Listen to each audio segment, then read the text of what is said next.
देखिए, जो केंद्र का आज बजट आया है वो फिर बहुत बड़ी निराशा लेकर के आया है।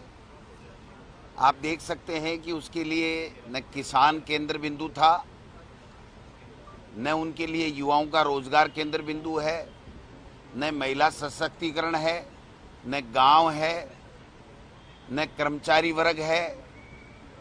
पूरी तरीके से निराशा देने वाला बजट है। आप देखिए कि जो एमएसपी की बात करने वाले लोग थे वो एमएसपी पे नहीं बोल रहे हैं। किसान की आमदनी दोगुनी करने की बात करते थे, उस दोगुनी करने के ऊपर एक शब्द नहीं बोलते हैं। कर्मचारियों को राहत देने की इनकम टैक्स की बात थी, वो उसके ऊपर किसी तरीके का कोई छूट नहीं दी गई है।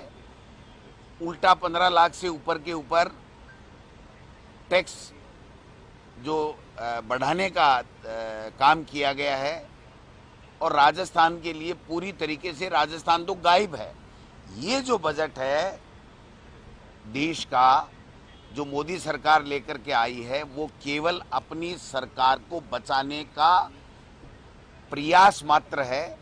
आप देख सकते हैं कि बिहार और तमिलनाडु, आंध्र प्रदेश, सॉरी, उसके ऊपर इनका टिका हुआ बजट है।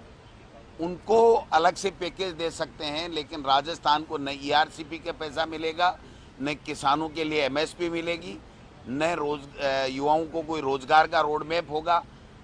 बजट में कहा गया है कि 5 साल में 4.1 करोड़ लोगों को हम लोग युवाओं को रोजगार देंगे।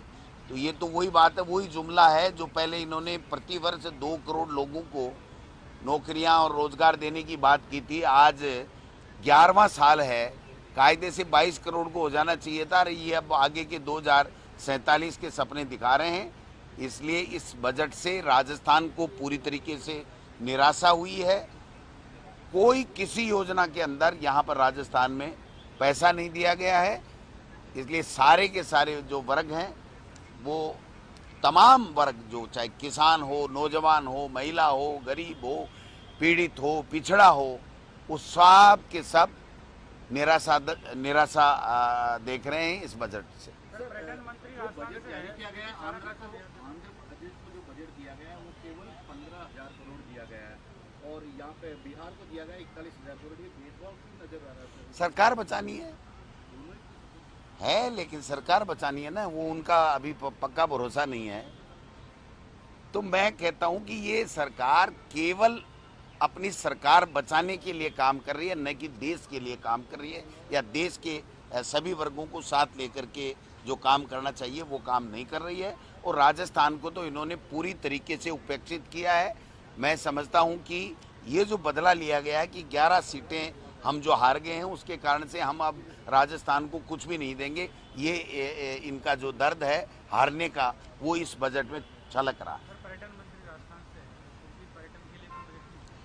पर्यटन मंत्री को तो आप बताओ ना, जल संसाधन मंत्रालय जैसा मंत्रालय देकर के उन्होंने कुछ नहीं किया। ईआरसीपी वो ला नहीं पाए, राष्ट्रीय परियोजना घोषित करा नहीं पाए, पानी का विशेष पैकेज वो ले नहीं पाए। जो जोधपुर, बाड़मेर, जैसलमेर, उधर पानी नहीं है, उस इलाके के होके भी वो कर नहीं पाए। तो इसीलिए तो उनको ठंडा विभाग दिया था पर्यटन, और पर्यटन में भी कुछ इनको दिया नहीं है। तो मैं समझता हूँ कि ये जो इनकी सरकार बचाने की कवायद मात्र ये बजट रह गया है, इसके अलावा कुछ भी नहीं।